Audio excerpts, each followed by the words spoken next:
with a brief meditation. So close your eyes.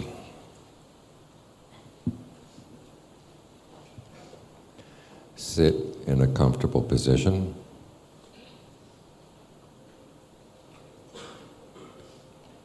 And start with thoughts of goodwill. Goodwill is a wish for true happiness. Because true happiness comes from within, the wish for your own true happiness is not a selfish thought.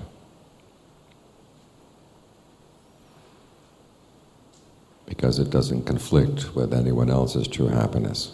So, start with that thought, may I be truly happy. And thinking of the principle of karma, reflect on what that means. It means, may I understand the causes for true happiness and be able to act on them.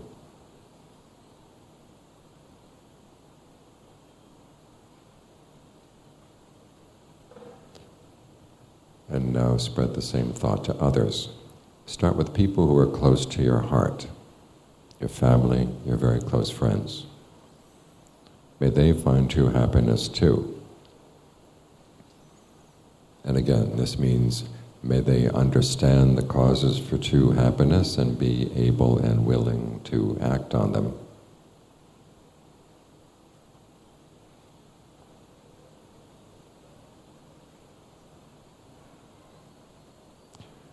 And then spread those thoughts out in ever-widening circles. People you know well and like. People you're more neutral about. And even people you don't like. You don't have to love someone in order to have goodwill for them. Because goodwill is basically your own determination that you will not act on any unskillful motives.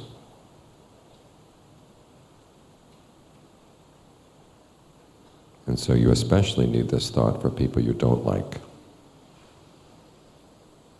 to protect your own actions.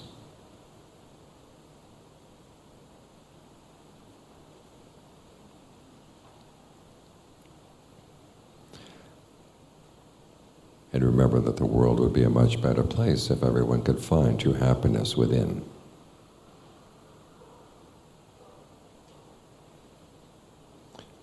Spread thoughts of goodwill to people you don't even know.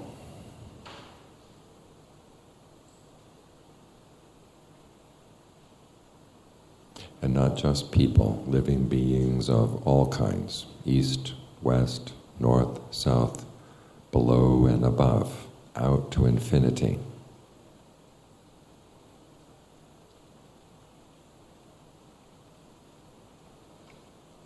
May we all find true happiness in our hearts.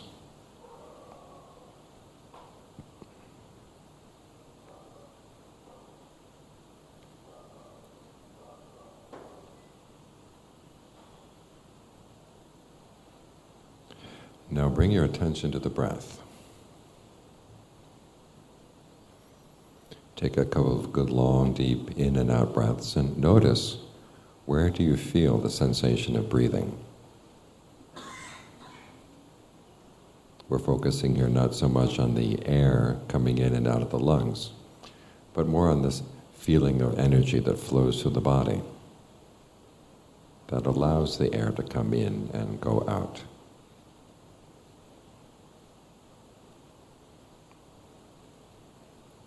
And you can feel that flow anywhere in the body at all. So try to notice, where do you feel it most clearly right now?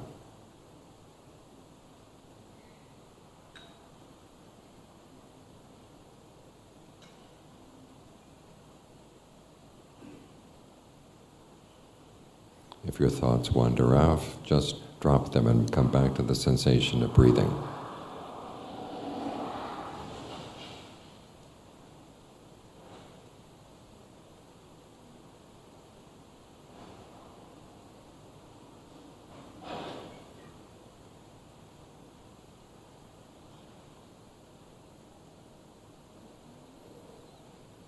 And try to notice what kind of breathing feels comfortable right now.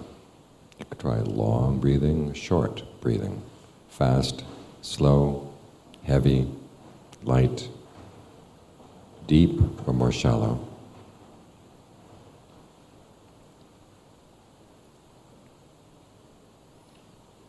Experiment for a bit to see what kind of breathing feels best.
Now, when the breath starts feeling comfortable, the next step is to spread your awareness to fill the whole body, to be aware of the whole body as you breathe in and the whole body as you breathe out. And a good way to build up to that full body awareness is to go through the body section by section first, to make yourself more familiar with how the breathing process feels in the different parts of the body. So start down around the navel, the center of the abdomen. Locate that part of the body in your awareness and watch it for a while as you breathe in, breathe out, to see what kind of breathing feels good there.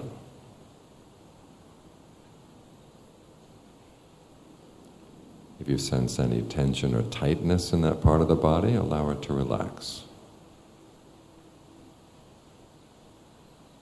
so that no new tension builds up as you breathe in, and you don't hold on to any tension as you breathe out.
Now move your attention up to the middle of the chest and follow the same 3 steps there.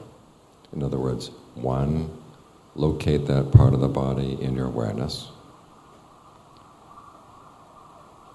2, watch it for a while as you breathe in and breathe out to see what rhythm of breathing feels best there. And then 3, if you notice any tension or tightness in that part of the body, allow it to relax. And see if you can keep it relaxed all the way through the in-breath, all the way through the out.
Now bring your attention to the middle of the head.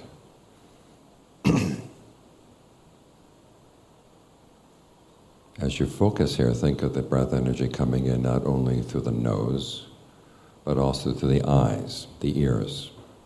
In from the back of the head, down from the top of the head, going deep into the brain.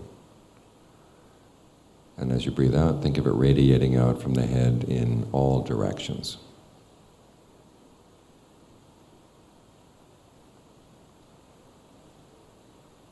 Gently working through any patterns of tension you may feel in any part of the head and dissolving them away.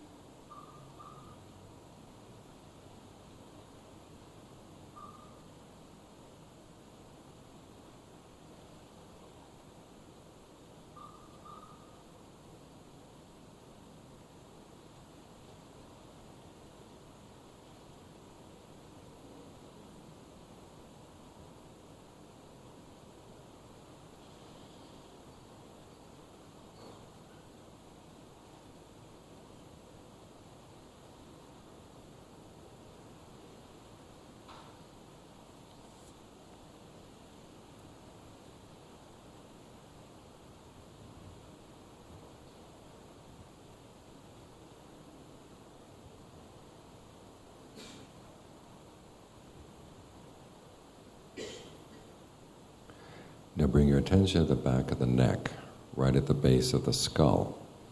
And as you breathe in, think of the energy coming in there, and then going down through the shoulders, down to the arms, down to the tips of the fingers.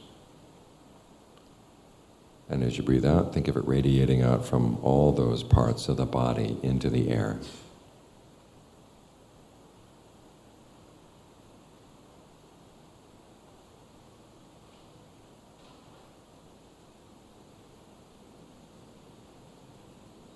And if you notice that there's more tension, say in your right arm than in your left arm, allow that side to relax, to bring things into balance. And see if you can keep it relaxed all the way through the in-breath, all the way through the out.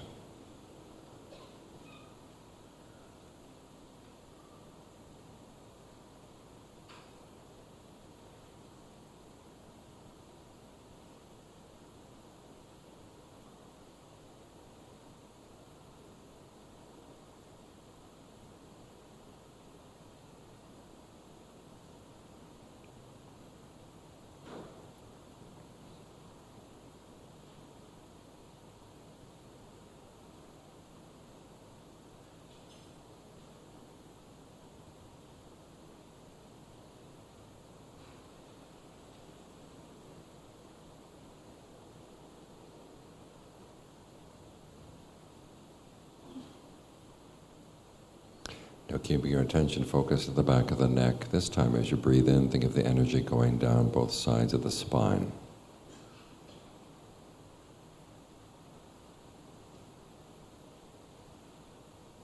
And as you breathe out, think of it radiating out from the entire back into the air.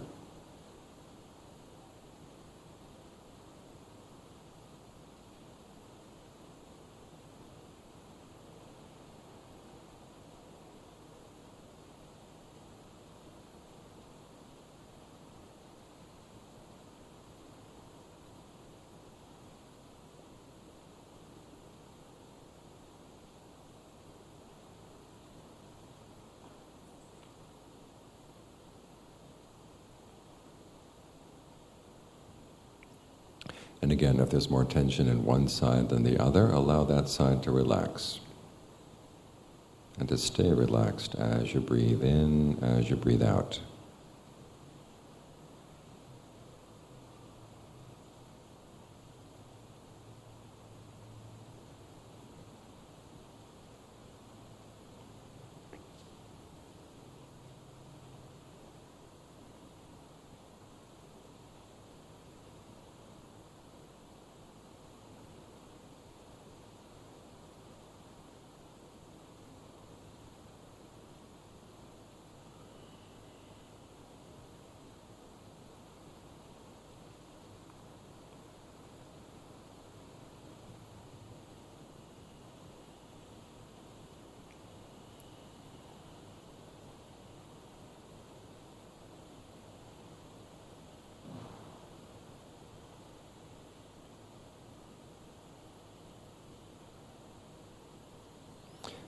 Now bring your attention down to the base of the spine. As you breathe in, think of the energy entering there and going down through both legs, down to the tips of the toes.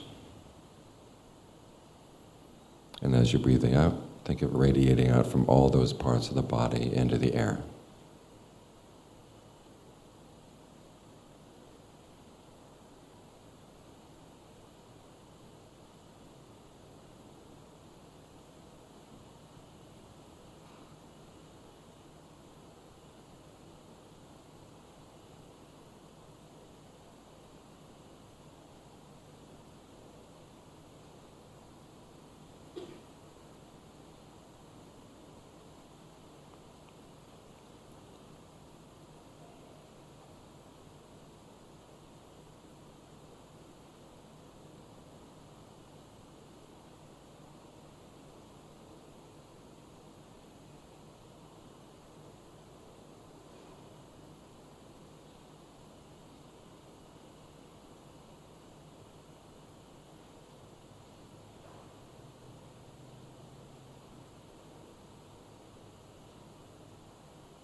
Now that completes the survey of the body.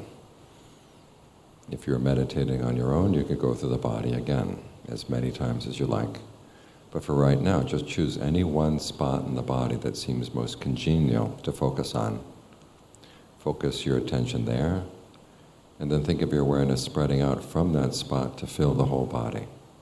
So you're aware of the whole body as you breathe in, and the whole body as you breathe out.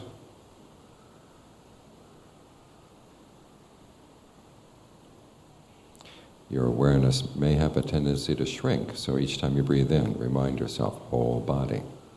Each time you breathe out, whole body. And allow the breath to find whatever rhythm feels good.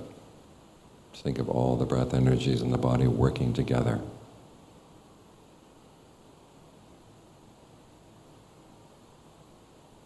Your only duty right now is to maintain this sense of centered but broad awareness. Like a spider on a web. The spider is in one spot, but it's aware of the entire web. Your focus is in one spot, but you're aware of the whole body. Try to keep this awareness going because it's healing for the body, healing for the mind. And because it's still and yet all around, it provides a good basis for insight to arise.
before you leave meditation, think thoughts of goodwill once more. Think of whatever sense of peace or well-being you felt for the past session and dedicate it to others, either specific people you know or are suffering right now, or to all living beings in all directions.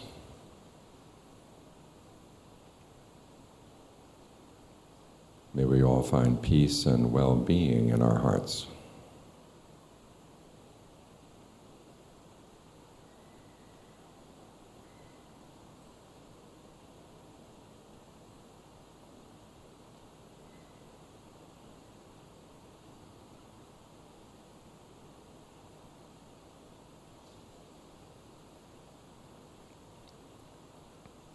And with that thought, you can open your eyes.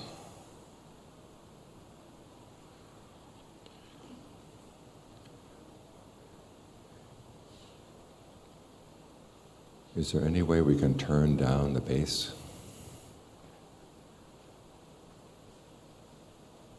Who's in charge of the sound?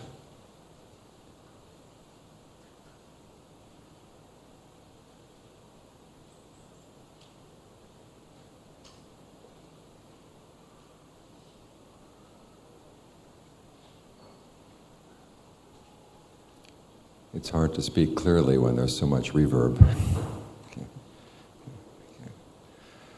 Okay.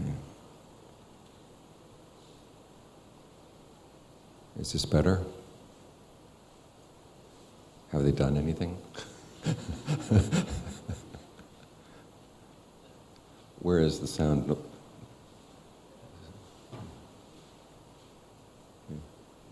How about this? Is this clearer?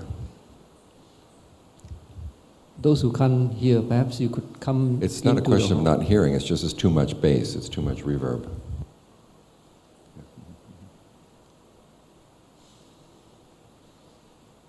Ready?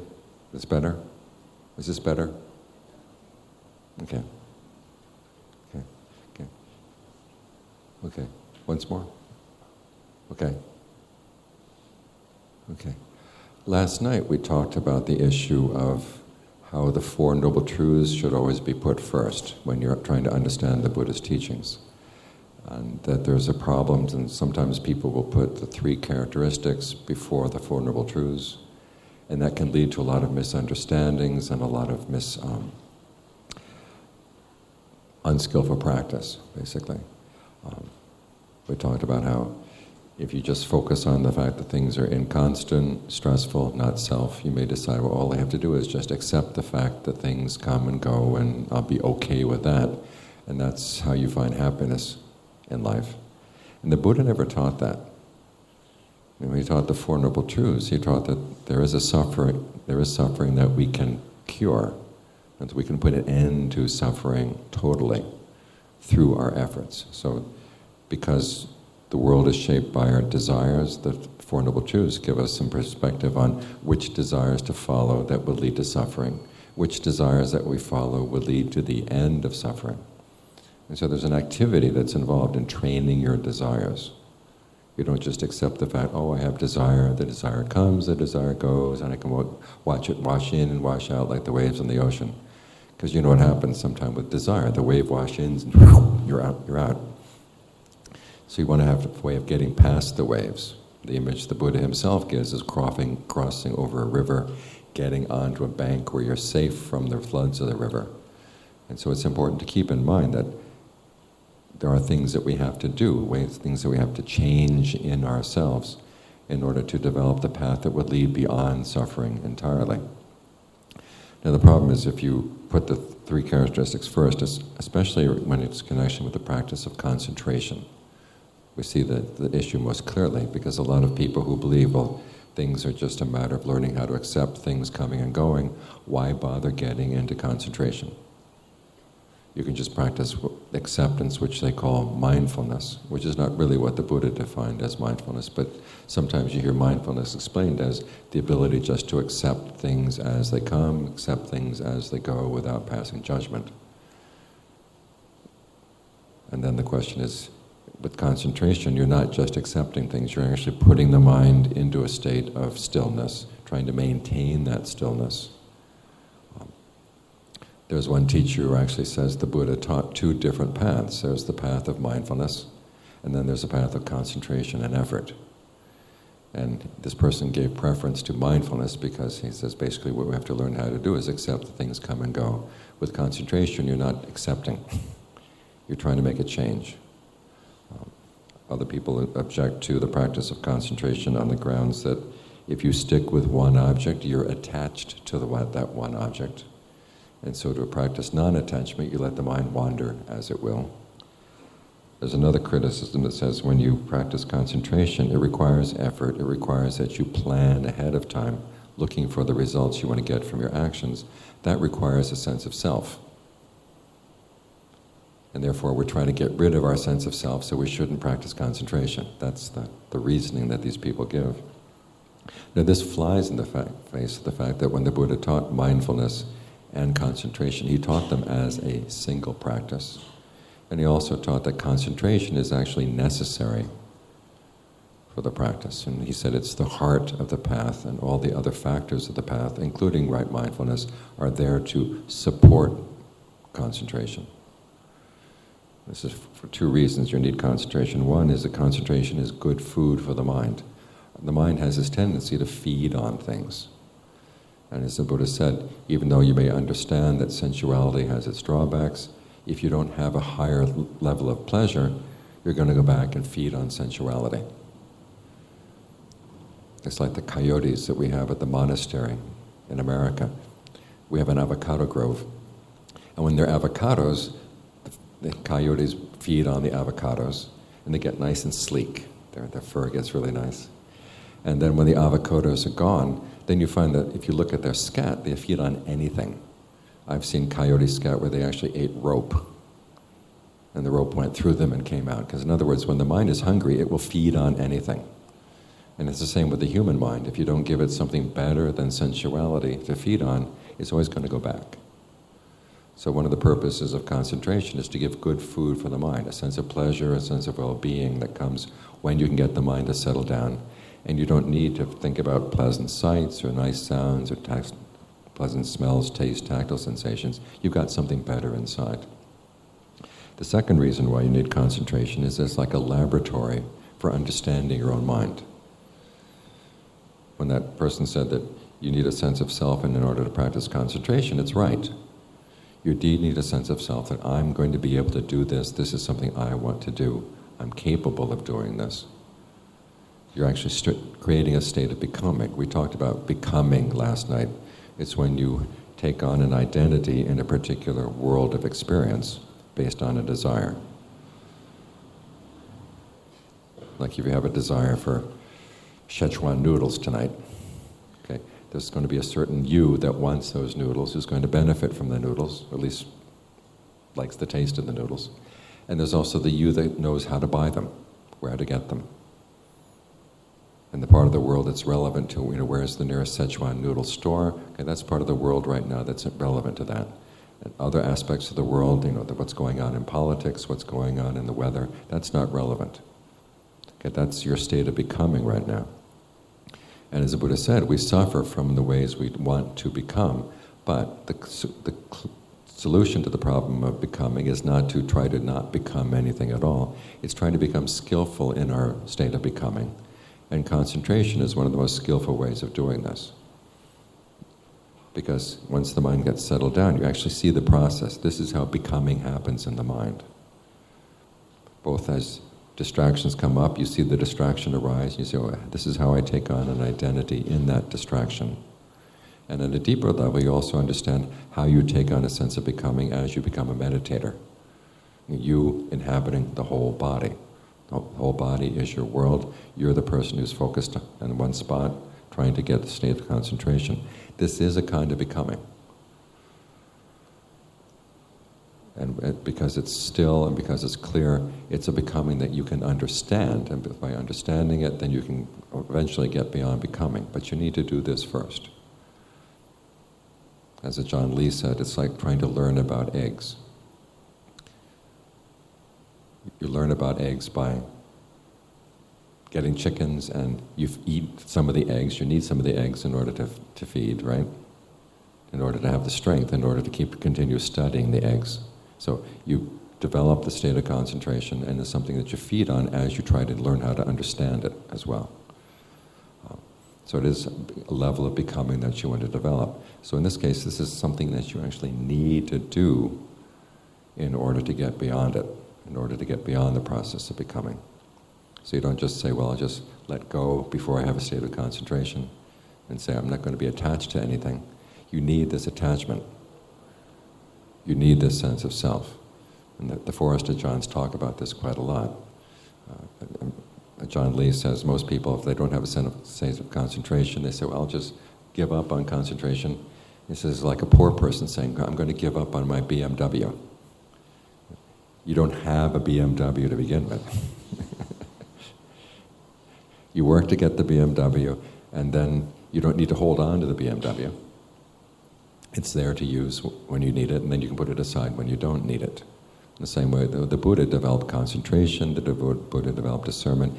Even after his awakening, even after he'd let these things go, they were still there to use. So you actually can benefit from this.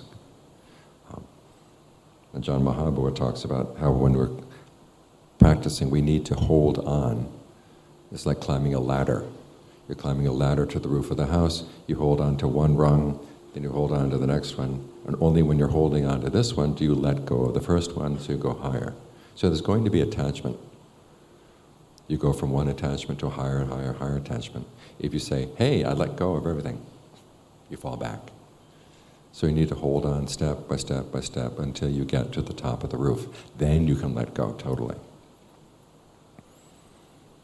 Or with Ajahn Fuang, he said it's like sending a rocket to the moon. You need the big booster to begin with, and the booster has to be attached to the rocket, but then when the booster has done its job, then you let it go. So there are things that you have to hold on to, and concentration is something you need to hold on to because, as I said, it's food for the practice, and it's also your laboratory for understanding your mind. He said, once you have this, then you can understand the 5 aggregates, you can understand the process of becoming, issues that we will talk about tomorrow night. But right now I'd like to focus more simply on mastering the art of concentration.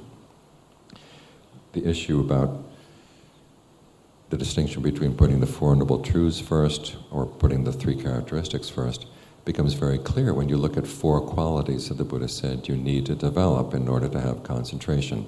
They are desire, effort, intentness, and using your powers of judgment.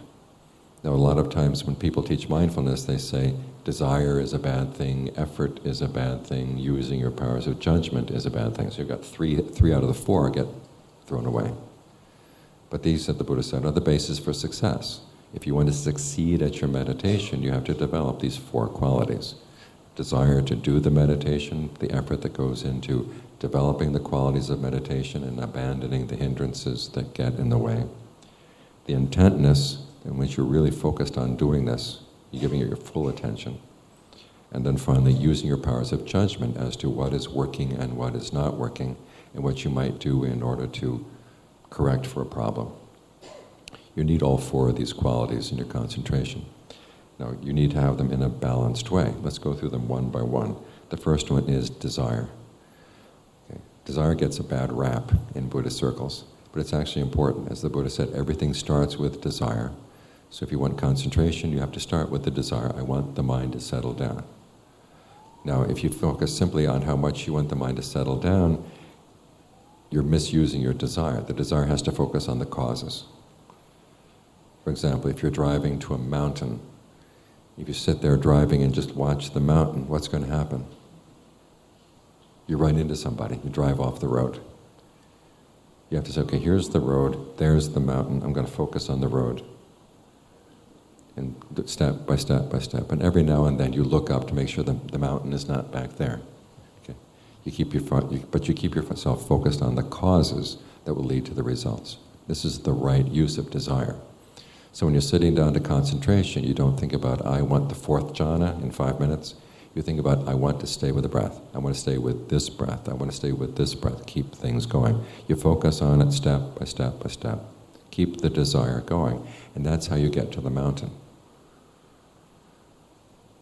And in order to help with this desire, you need to think of various ways to motivate yourself. And the first one is heedfulness. The principle of heedfulness is basically seeing that, okay, there are dangers in my mind that I need to protect myself from. If I don't provide this protection, they're going to come and cause harm. So you see the harm that can come, but you also see that you are able to foresee the harm and get out of the way, or prevent the harm. That's what heedfulness is all about. So this does involve a sense of self. You realize, okay, this is me who's going to have to benefit, but it's also me who can provide the way out. And that's your main way of motivating yourself to do the practices. So if you're sitting and meditating at night and saying, I'm getting kind of tired right now, this is enough meditation for tonight, ask yourself, okay, do I still have greed, aversion, and delusion?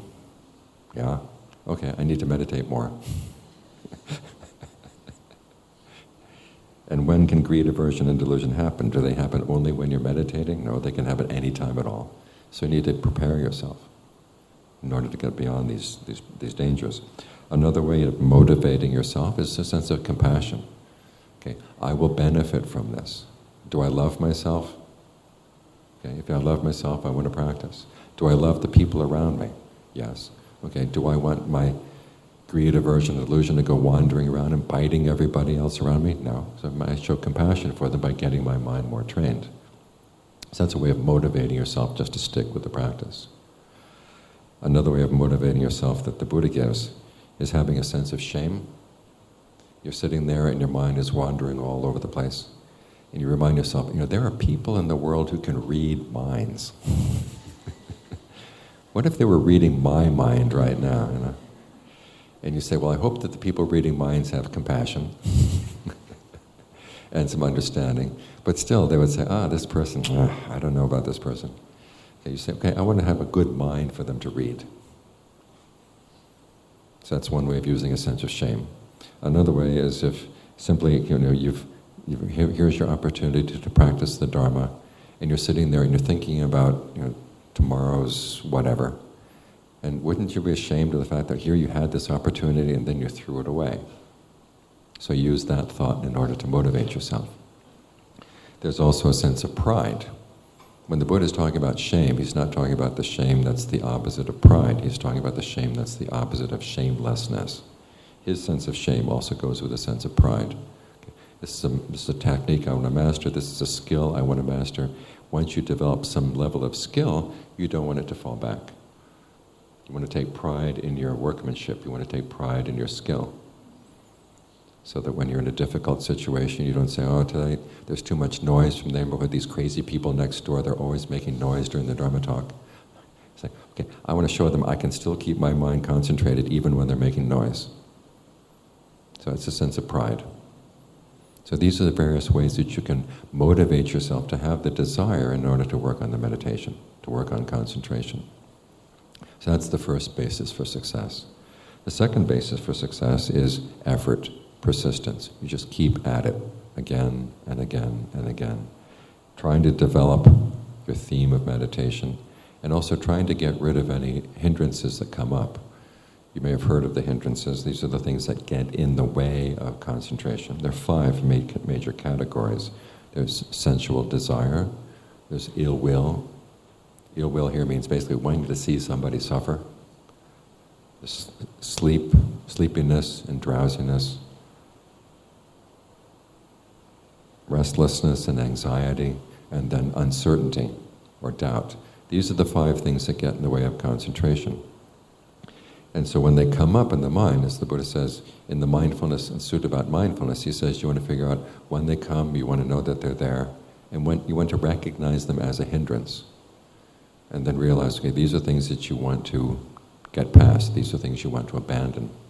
Now there are basically 3 steps in this. The first one is recognizing that it's a hindrance. Now when you recognize that it's a hindrance, that's a major step right there. Because for most of us, when sensual desire comes, we don't say, this is a hindrance. We say sensual desire, hey, this is cool.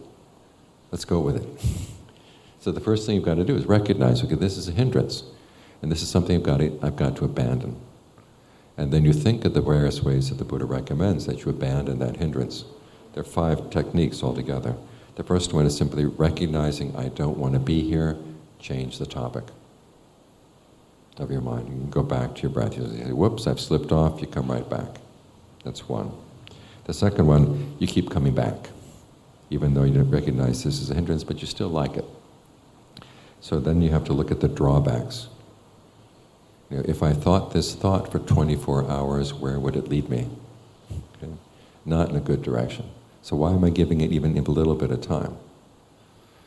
One of my favorite techniques when dealing with a hindrance to see the drawbacks is, if this were a movie, would I pay to watch? The acting is horrible. The storyline is very predictable. It's not worth it. If I'm going to watch a movie, I should watch better movies, okay? So in that way you see this thought is not worth going with. So you learn how to see the drawbacks of this kind of hindrance. That helps you get out of it, get back to your breath. A third way of dealing with it is something to ignore it. In other words, the thinking is going on in the mind, but you say, my breath is still here, I don't need to pay attention to that. It can chatter away as much as it likes, but I'm going to stay focused on my breath. Because after all, the breath is still there. You can still focus on it, even though the chattering is going on. Think of it like, like a crazy person coming to talk to you while you've got work to do. If you turn to the crazy person and try to chase the crazy person away, they pull you into their craziness. Okay? So you've just got to pretend they're not there, and they'll get crazier and crazier and crazier to get your attention. But you say, nope, I'm not going to pay any attention. And after a while, they see that you're not paying attention, then they go away. It's like a stray dog coming for food. You don't feed the stray dog, after a while the stray dog goes away, even though it's bothering you for a while, but you just pay no attention. So with some kinds of thoughts, all you have to do is just don't pay them any attention, and they go away. The fourth technique, and this is one that works especially well when you get more familiar with the breath energies in the body, is that whenever a thought appears in the mind, there will also be a little pattern of tension that appears someplace in the body to go along with that thought. It's kind of there's a little stirring in the body, and then there's a label that latches on, okay, this is a thought, and then from that spot, then you start thinking about things. But at this little point of tension in the body is what keeps the thought going. And so if you can find that little point of tension, wherever it may be, you breathe through it. Just dissolve that pattern of tension, and the thought will go away. So that's the fourth way of dealing with the hindrances. The fifth way, if none of these other four work, is just put your tongue against the roof of your mouth, press against it, and just say, I will just not think that thought.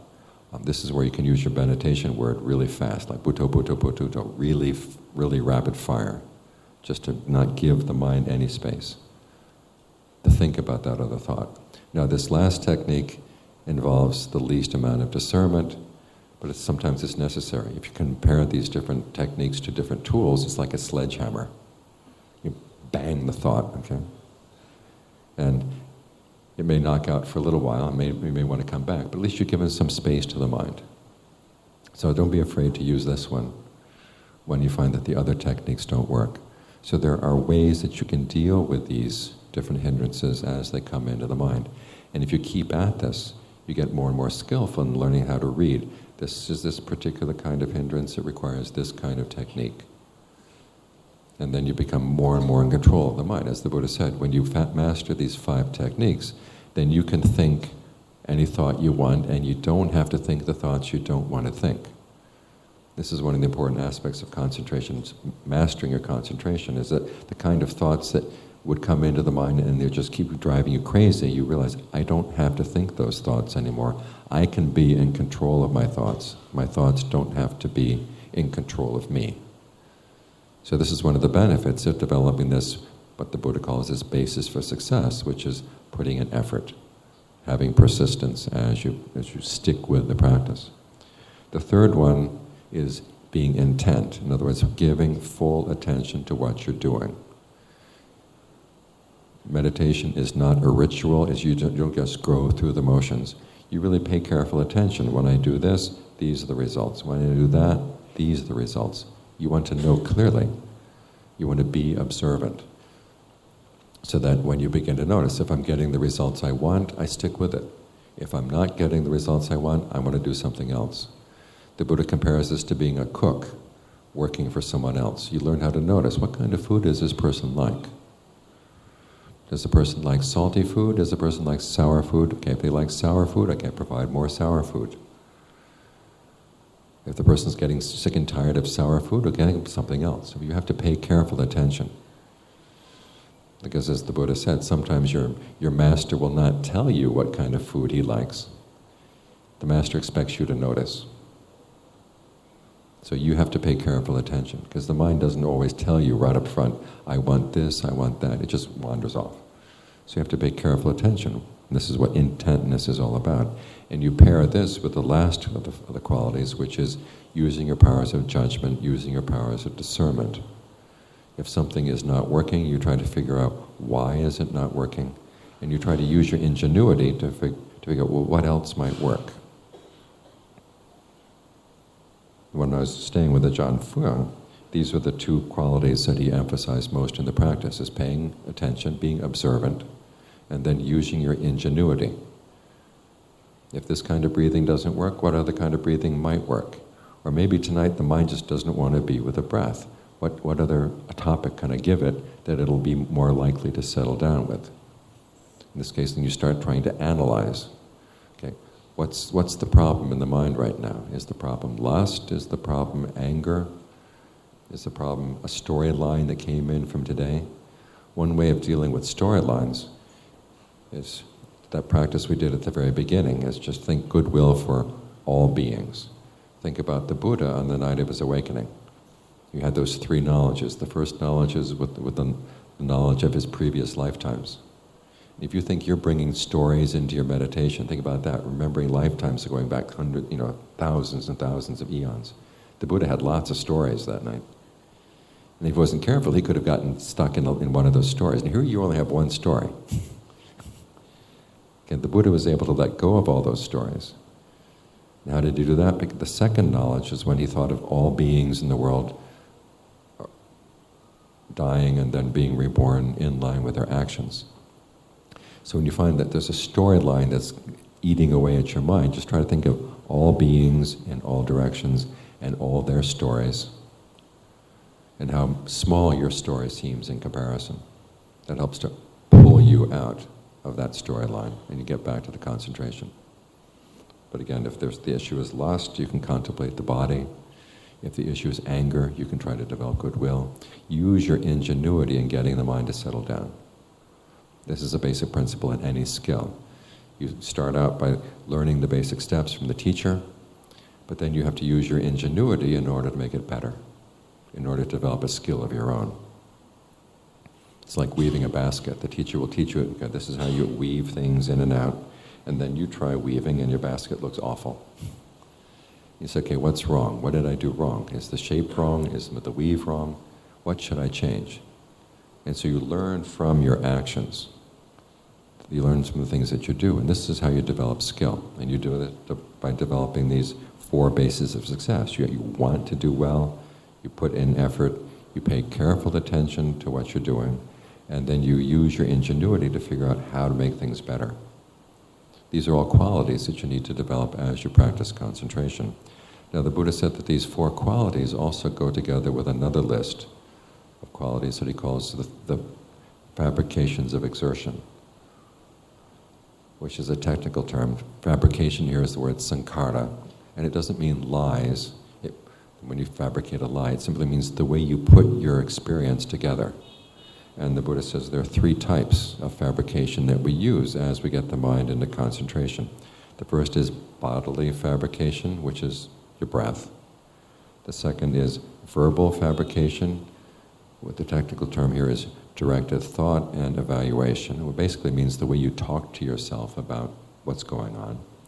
And then the third one is mental fabrication, which are feelings of pleasure, pain, neither pleasure nor pain, and perceptions, in other words, the labels that you apply to things. So when you're working with concentration on the breath, okay, you've got bodily fabrication, it's the way you breathe. And the word fabrication here means that there is an element of intention in what you're doing. So you want to use that intention skillfully. What would be a good way to breathe right now? Does the body need long breathing? Does it need short breathing? Does it need deep breathing? Does it need shallow breathing? Which part of the breathing body are lacking in good breath energy? You make changes. Now in making changes, you're using the process of directed thought and evaluation. You're focusing on an issue in the breath, and then you evaluate what to do. And as Ajahn Lee explains evaluation, there's one evaluating. One is, does the breath feel good? And if the answer is no, okay, the next question is, what do you do to make it better? And if the answer is yes, it does feel good, okay, how do you make the best use of it? How do you maintain that sense of ease? And once you've maintained that sense of ease, how do you spread it through the body? Some people have asked about the spreading through the body. The breath will actually spread on its own. All it's a matter of just sort of releasing tension in different parts of the body so the breath can flow naturally. And this connects with the Buddhist teachings on when you get the mind in concentration, when there's a sense of ease or well-being, he says you want that to permeate the entire body. So use this perception of breath to allow it to permeate. And that gets into the third kind of fabrication, which is perception. Now, what's the image you have in your mind of the breath? If you think of the breath as just being what comes in through the nose, it's very difficult to get a sense of fullness or well-being out of the breath because there's only two little holes here and you've got a whole body that you need to breathe through. If you think of the body as being like a sponge, hold that perception in mind. When you breathe in, the breath can come in from all directions and go out through all directions. That's a kind of perception that makes it a lot easier for the breath to feel nourishing, to feel that it's good for the whole body. Another perception may have is that if you feel like you're struggling to bring the breath in, change the perception. Remind yourself, breath energy starts in the body. It doesn't start outside. It starts here, inside the body. So you don't have to pull. This is the problem with these microphones. You don't have to pull the breath in. The breath starts here already. You're simply allowing it to spread through the body, and that will bring the air in, bring it out. So you see the perception will have an influence on how the mind relates to the body, this image that you have in mind. And it's by adjusting these three things, the breath, the way you talk to yourself about the breath, the perceptions you have in mind as you deal with the breath, these things allow the mind to get into concentration. So you've got the 4 bases of success, the 3 types of fabrication. Now the 3 types of fabrication are useful not only while you're meditating, but as you get used to adjusting your experience of your body, adjusting your experience of the mind as you meditate, you can start doing it as you go through daily life. Because these 3 fabrications are basically what provides you with your own internal refuge as you go through the day. You know, we say that we take refuge in the Buddha and the Dharma and the Sangha. What does that mean? It doesn't mean that the Buddha is going to come down and just kind of lift us out of our suffering. What it means is the Buddha sets an example. He said, this is how people find true happiness. And so you look at his example.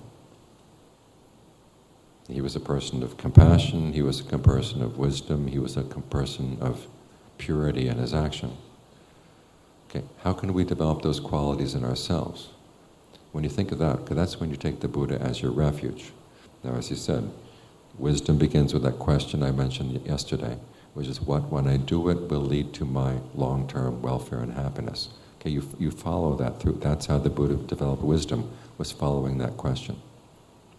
As for compassion, that connects with wisdom in the sense that if you realize, if you want your happiness to be long-term, it can't cause anyone else any suffering. There's a story that they have in the canon. There's one day, King Basenadi was in his palace with his queen, Malika. And in a tender moment, he turns to her and says, Malika, is there anyone you love more than yourself? Now, you know what he's thinking, right? He wants her to say, yes, Your Majesty, I love you more than I love myself. And if this were a cheap movie, that's what she'd say, right? But this is the Pali Canon. And she says, no, there's nobody I love more than myself. What about you? The king says, well, no, there's nobody I love more than myself. So that's the end of the scene. So the king goes down to see the Buddha and tells him what happened. And the Buddha says, you know, she's right. You could go throughout the entire world and you would not find anyone that you loved more than yourself. And in the same way, there's nobody out there who's going to love you more than they love themselves. And so then what is the conclusion the Buddha draws from this? He doesn't say it's a dog-eat-dog world, just go for what you want. He says, no, be very careful that you don't harm anybody. Because if your happiness harms somebody else, they're not going to want your happiness to last. They're going to do what they can to put an end to it. So this is the beginning of compassion. You have to think about other people's happiness as you're planning for your own happiness. And then finally, with purity, the Buddha taught his son the principles of purity, which are, before you do something, ask yourself, when I do this, what are the results going to be? And if you foresee any harm, you don't do it. If you don't foresee any harm, go ahead and do it. While you're doing it, check to see, are there any bad results happening right now? If you see that you actually are causing harm, you stop. If you're not causing any harm, you continue with the action. When it's done, then you reflect back on the long-term consequences. And if you realize that you did cause harm even though you didn't want to, okay, learn from that mistake. Then go and talk it over with someone else who's more advanced on the path so that you can learn what other ways of acting so you don't act and make that mistake again. And if you didn't cause any harm, take pride in the fact that and take joy in the fact that you're making progress on the path. This is how you purify your thoughts, your words, and your deeds. Now in all these cases, the search for wisdom, the search for compassion, the search for purity, all are based on taking seriously your desire for long-term happiness and learning how to act on it at all times. And this is how the Buddha developed his qualities of wisdom, compassion, and purity. So we take him as an example. Similarly with the Dharma, with the Sangha, we take them as examples, and that's how we develop refuge. Now how do we do that? It's through these three kinds of fabrication. Say anger comes up in your mind. Okay, you want to protect yourself from the anger. First thing you do is look at how are you breathing right now? Can you calm the breathing down? Because all too often when we get angry, the breathing gets really difficult, and when we say we want to get it out of our system, it's because the breath has gotten uncomfortable. And so instead of, the usual way is either getting it out of your system or just yelling at the other person, or else bottling it up and getting cancer. Okay, there's a third alternative, which is you breathe through it. Like we talked about breathing through the tension in the different parts of the body. So that's your first line of defense. Then the second line of defense is, how are you thinking? How are you talking to yourself about the issue that's making you angry? Can you talk about it in another way? This is where the Buddha has you look for the other person's good qualities, the good things the person has done. So that you realize, okay, even though this person has done some stupid things right now, they've done some good things in the past. If I just let loose with my anger, it's going to destroy a good relationship. Or if you can't think of anything good about the person, and there are people in the world, you can't think of anything good, then he says you have to have compassion on them. Here's someone who's creating a lot of bad karma for themselves. I shouldn't let that make me create bad karma. He says it's like when you see someone out in the desert and they're sick, lying by the side of the road. You have to have compassion for them no matter who they are, because they're suffering so much. So you change the way you think to yourself about the issue. And then the third way is you look at your perception. What perception do I have in mind? And if you feel that you're being overwhelmed by the person, if you feel that you're being threatened by the person, that the person has power over you, you are likely to lash back. So the Buddha says, change your perception. Number one, think about the fact that, okay, say the person has been saying nasty things about you. Remind yourself, this is the way human speech is. There's kind speech and there's unkind speech. There's true speech and there's false speech. There's speech that's useful and there's speech that's totally useless. So the fact that this person is saying something unkind, lying to you, useless things, this is not abnormal. This is just the normal human way of speech. One. Second thing, the Buddha says, they say something really nasty to you, you remind yourself, all you say to yourself is, an unpleasant sound has made contact at the ear. And leave it there. Okay? Now, how many times have you thought that? You don't stop with that thought. You go to the next thought. Why are they saying that? Why are they so nasty? Why don't they treat me well? And you just go, Okay. And why are you suffering? It's because of all this extra stuff you're adding on top. You say an unpleasant sound, make contact to the ear, that's it. You don't have to suffer. So hold that perception in mind. The third perception the Buddha teaches you is try to think of your goodwill as being bigger than what the other person has done. He says, think of your goodwill as being like the earth. People can come and spit on the earth, they can dig on the earth, they can piss on the earth, but the earth is still earth. It's just too big for them to have any effect. Or think of your mind as being like space. Hold the perception that they can try writing things on my mind, but nothing stays.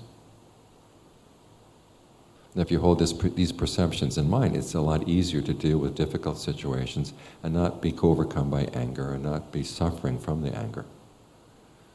So these are ways in which you use these three kinds of fabrication. Bodily fabrication, look at the way you breathe. Verbal fabrication, how are you talking to yourself about the issue? And then finally, mental fabrication, what's the perception you're holding in mind? Can you change these things so you don't suffer? So you don't act in an unskillful way. And if you learn how to master these three kinds of fabrication, they help both in your practice of concentration and in your conduct in daily life. And this is how you provide refuge for yourself. Because this is what the Buddha is teaching us, that this path that goes beyond suffering, it's not just, okay, just accept things where they are and accept the fact that the world can't change. That's not the Buddha's way. I mean, look, if that were his attitude, he wouldn't have stayed he wouldn't have gone into the forest. He would have stayed in the palace and said, okay, I guess this is the way life is, I'll enjoy it, and then I'll die. Which is not the Buddha. The Buddha said, there must be something that doesn't die. I've got to find it. He had that kind of determination. If this way doesn't work, he's going to try that way. That way doesn't work, he's going to try this way. He's going to find the way. And so then he found the way. He said, look, there's a way out of suffering. This is how you do it. And so he's providing us with refuge. And we take his lessons, you apply them in the way you shape your experience, then you can find that refuge as well.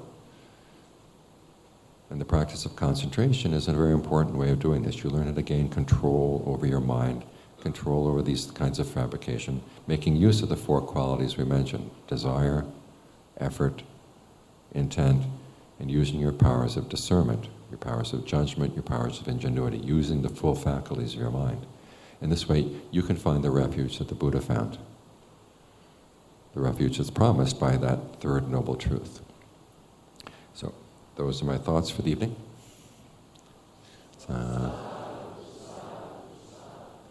Are there any questions?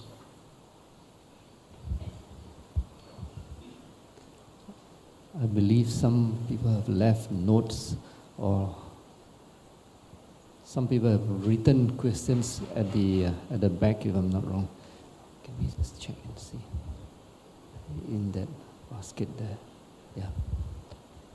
But feel free to put up your hands and ask if you do have a burning question. Otherwise, we'll collect the pieces of paper at the back.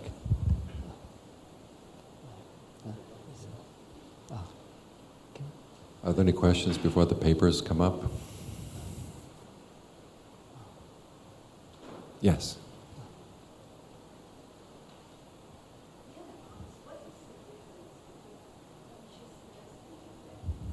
Consciousness and awareness, they're the same thing. Yeah.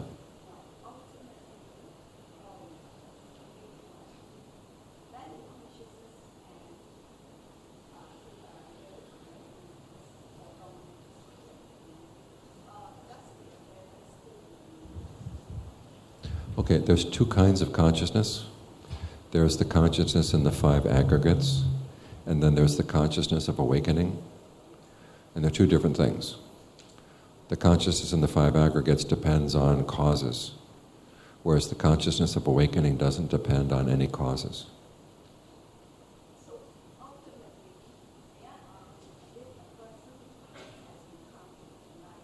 Mm-hmm. What is the what?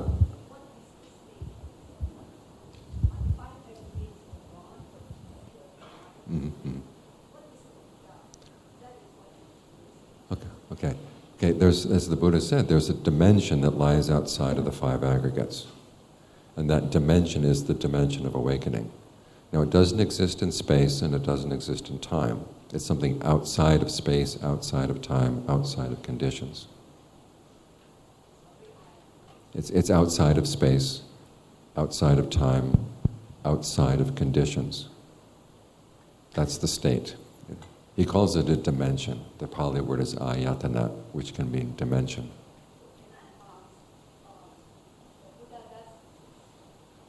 But he says in that state you can't say existed, you can't say doesn't exist, you can't say both, you can't say neither, because the Buddha himself now is undefined. People are defined by their desires, by their attachments. When someone is unattached, there's no way you can define that person. And when you can't define something, you can't describe it, either as existing or not, both, or neither.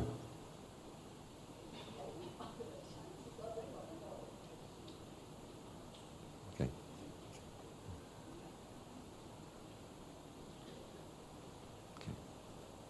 A couple questions. Wei Ming, can you check if the mic is on?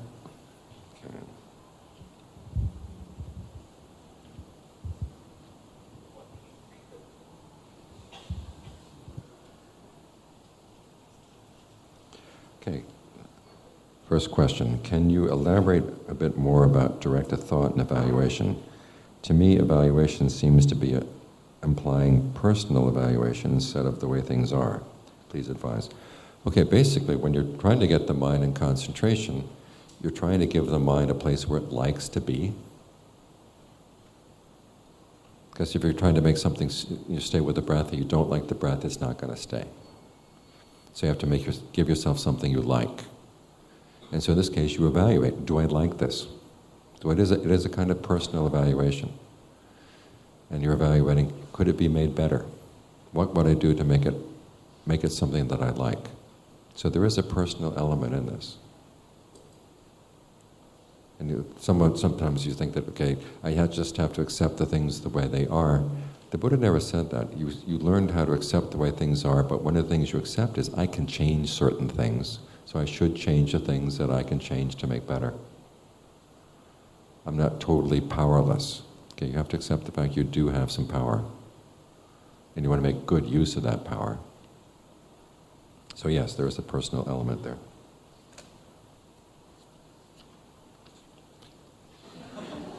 Is this a Zen question?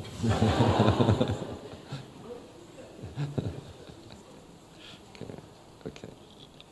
Question. Is breaking one of the precepts on illicit sex, having broken a promise and cheated on a husband and wife, a serious offense? I'm concerned about this offense leading to rebirth in hell. Okay, the only things that definitely will lead you to rebirth in hell would be to kill your parents, okay? Or to kill a Buddha. Now, the Buddha's not here to kill. So don't kill your parents. However, depending on your other past karma, I mean, things like this could actually, together with all the other past karma, could lead you to a bad rebirth. However, not necessarily. If you see the error of your ways and you realize, I don't want to do this again, you make up your mind, I'm going to abstain from this, and you hold to that, okay, that can protect you.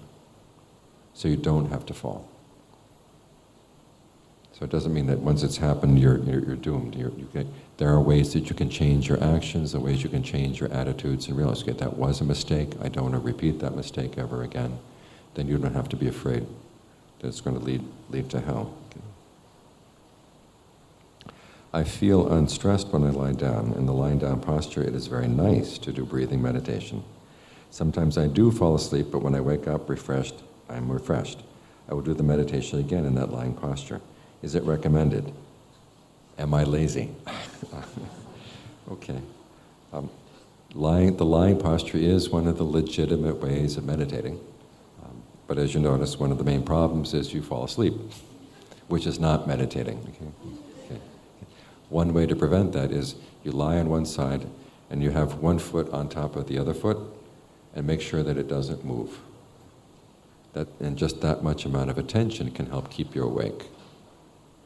But it is also good, it's okay, after you've lied down for a while, can I get up and still feel that same sense of relaxation in the sitting posture? And once you can do that in the sitting posture, can you maintain that sense of relaxation as you stand up? You want to learn how to develop the quality to stay centered in all of your activities. Because you're going to need concentration in all of your postures. It's not like your defilements will come only when you're lying down. You need the concentration at all times, so you try to develop the ability to develop in all postures. But if you find that the lying posture is a good place to start with that, and then go to sitting, go to standing, go to walking. Try to maintain that same sense of relaxation. How do I know I'm doing meditation in the wrong way? There are lots of wrong ways to meditate. One of the wrong ways is if you start having visions. You say, okay, if you're going to have visions, you need a teacher to help make sure you don't go crazy, because people start believing their visions.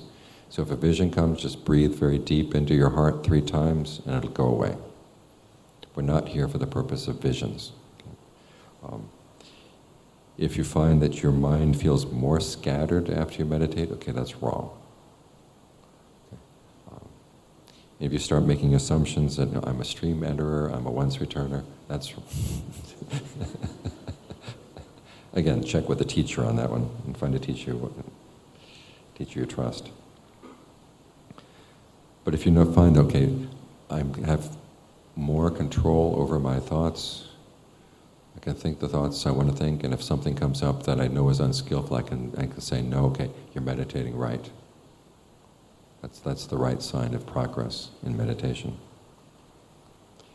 Can you do meditation with your eyes open? Yes, of course. Just make sure you don't stare,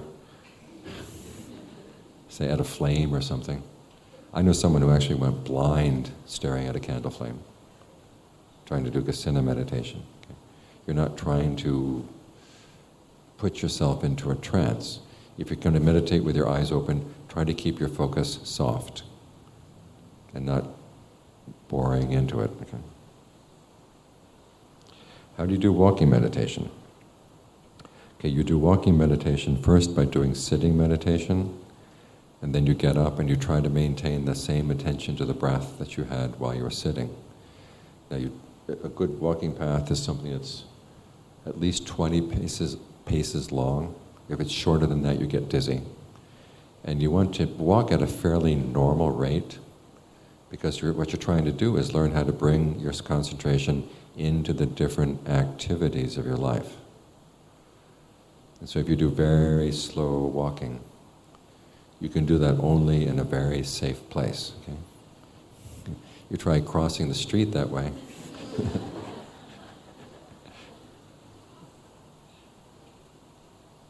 It's not going to work. So what you want to do, you're trying to develop the ability to keep your meditation topic, keep aware of the meditation topic, even though you're moving back and forth. Now as you get to the end of the path, stop, turn around, make sure you're with the breath, and then go in the other direction. Stop, turn around, make sure you're with the breath, then go. If your mind's wandering, don't walk. Stay right where you are until you've got with the breath, then you walk.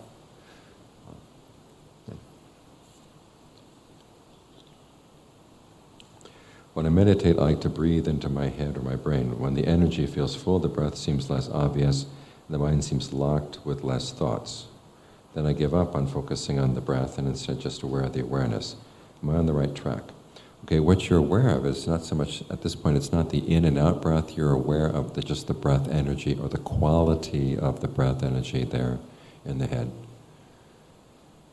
From there, my teacher would advise that you then think about the different properties of the body, because you've just worked with the breath. The breath seems still. Okay, then work with fire. Where is the warmth in the body? Focus on the warmth. So can you make the warmth very, very warm? Can you spread it throughout the body? Then you focus on water, which is cool. Okay, where is the coolness in the body? Focus on that. Spread them out. Then balance the warmth and the coolness. Then think of earth, of the solidity of the body. Can you think of the whole body being solid?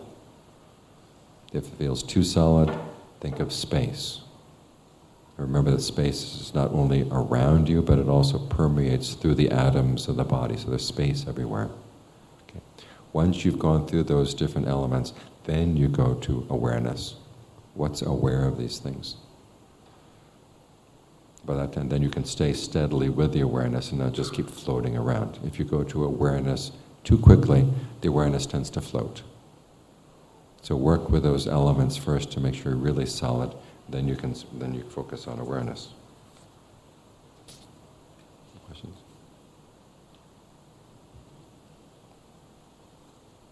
Oh my gosh, lots of questions tonight.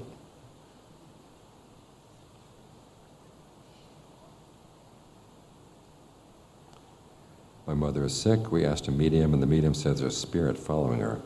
How to approach this issue in a Dharma way? Okay, make merit dedicated to the spirit and to your mother together.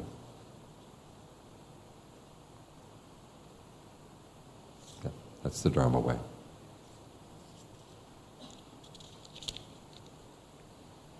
If the spirit comes and demands something, if it's in line with the Dharma, then you make merit and dedicate to the spirit. If the spirit is demanding something that's not in line with the Dharma, say, I'm sorry, I can't help.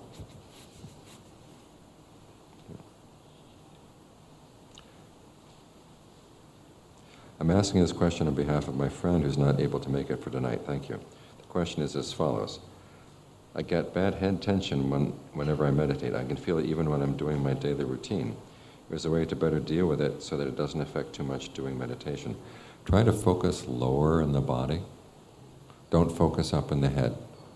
Focus down around the abdomen, or focus in the palms of your hands, the soles of your feet. In other words, as far away from your head as you can. And if there's a tension that builds up here, think of the tension going down, down, down. As you breathe in, think of the energy going down. As you breathe out, think of the energy going down. Out through the arms, out through the palms of the hands, out through the soles of the feet. That's one way of dealing with the tension in the head.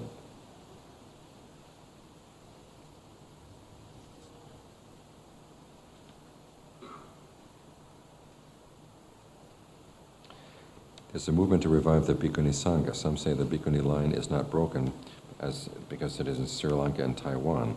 Therefore it can be revived. This is true. The Bhikkhuni line in Taiwan is a different tradition. They have different rules. They practice in a different way. If we were to start the Bhikkhuni lineage in Theravada, what you need is someone who has been practicing and who learned that from someone who had practiced as well. The lineage is an apprenticeship. In other words, you have a living teacher who teaches a living student, and then that student, having been trained, is in a position to teach someone else. Once the apprenticeship line has been broken, there's no way you can start it again. So what we have as a substitute now is that we have 8 precept ordination for women. And this way, women observing the 8 precepts can stay in monasteries where there are bhikkhus. Because bhikkhunis cannot stay in the same place with bhikkhus. But 8 precept nuns can stay in the same place with bhikkhus, and then they can learn directly from a living teacher. Because I've seen the problem in America. You have bhikkhunis who are newly ordained, they become ajahns, and they start teaching right away, and they don't have any training. And when you have an untrained teacher, then it's bad for the student.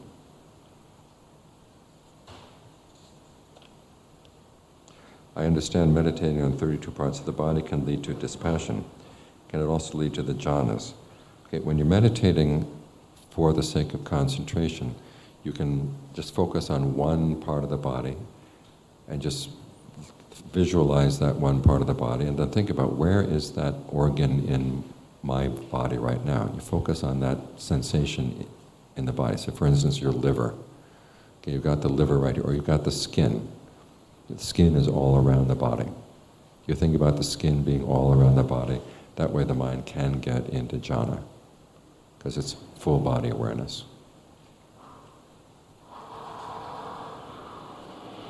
What is that? Trash? Okay. Trash everywhere in Singapore sounds like this? Okay.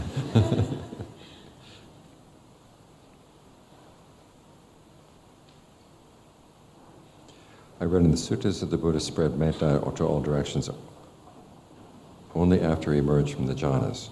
Is this a hint that effective metta can be done only after one emerges from jhana? I don't know this passage. I mean, the Buddha spread goodwill all the time. However, when you're getting, there are two times when you want to do concentration, do metta practice. One is before you start practicing concentration, and the other is when you come out. When you do it beforehand, that's basically for yourself. In other words, you just want to clear the decks. Any issues you have with people who did or said something in the course of the day that you're feeling angry about, you say, look, goodwill for everybody. Goodwill for all the good people, goodwill for all the bad people. Because that then helps you get into concentration. Okay. Then, when you come out, then you do it for their sake. Because your mind has more power. The metta has more power. Because your mind is more focused and you can think goodwill for other beings. And sometimes some people are actually receptive and they can actually pick up the fact that someone is spreading goodwill to them, if the concentration is good. There was one time I was meditating back in Thailand, and one of my teacher's students was going through a very bad period in her life. So after the meditation, I spread some goodwill to her. Next morning she came to the monastery. Did you spread goodwill my way last night? I said, yeah. So when you do it afterwards, it's for their sake. Why is concentration derived from walking meditation will be longer lasting according to the suttas? Can't understand this since walking has a lot of movements involved versus sitting. Okay. If you can get the mind concentrated while you're walking, okay, then your concentration is more powerful. Okay. If you can be concentrated only when you're sitting, the concentration still requires a very specific environment and very specific posture. And it's not necessarily as powerful. But if you can do walking meditation and still be concentrated, then when you sit down, your concentration will still be even more powerful. So that's what it means. It's not that walking concentration is necessarily more powerful than sitting concentration. It means if you can master it to the point where you can be concentrated when you walk, okay, your concentration will be powerful. You sit down and it will be even stronger.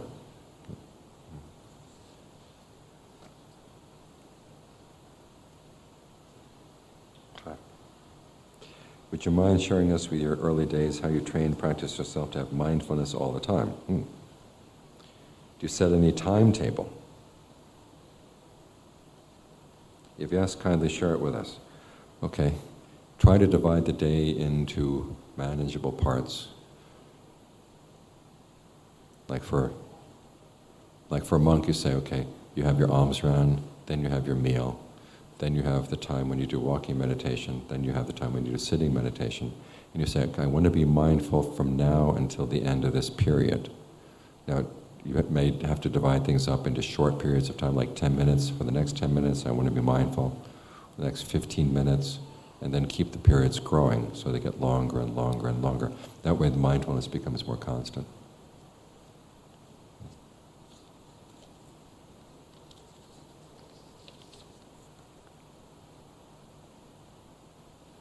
Since concentration is so important, do we need to attain the 4 jhana states in order to go on to attain insight? Okay, concentration is important. As the Buddha said, you can gain awakening from the first jhana if your discernment is strong. So you don't need all 4 jhanas to gain awakening. Now insight, you can gain insight on any level of concentration, but the depth of the insight will correspond to the strength of the concentration. In other words, if your concentration is weak, you can still do insight, but the insight will not go deep. But you still should be doing some insight. It's like training yourself. When you go down to the gym, you say, okay, I'll go down to the gym when my body gets big and strong. You say, no, you have to go down with your weak body and exercise your weak body, and that way your weak body becomes strong. In the same way you exercise your insight, even if you don't have jhana. Because as the Buddha said, you need a certain amount of insight into your mind in order to get the mind into jhana to begin with. The two help each other along. It's like washing your hands. Your left hand washes your right hand washes your left hand. And that way they both get clean. In the same way, you use what concentration you have to develop what insight you can. As your insight gets better, your concentration goes deeper. As your concentration goes deeper, your insight gets better.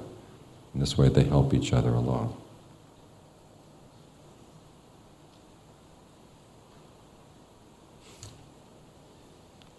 Is it possible to keep the pure precepts as a layperson? If it were not possible, why would the Buddha teach it? It just means that you have to try harder. Okay, it's not going to. This going to be easy. That sometimes when you feel tempted to tell a little bit of a lie in order to get out of trouble, say, "Wait, no, I can't tell a lie." There are times when your boss says you got to lie. You say, "Look, I can't lie." You have to use your ingenuity. You have to use your discernment so you can keep your precepts and actually live with other people. But it's not impossible. The Buddha never taught anything impossible, okay? So, try to hold to the 5 precepts because this is your protection. Again, this is another way in which you create refuge for yourself. And as for the things that would tempt you to break the precepts, you have to remind yourself, okay, those things last only for a little while, and then they're gone. And then what you're left with is the karma of having broken the precept.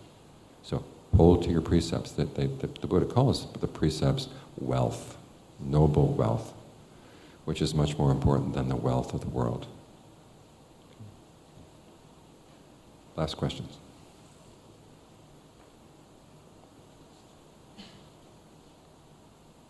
Do you experience Jeta Vimutti in the 1st or the 4th jhana?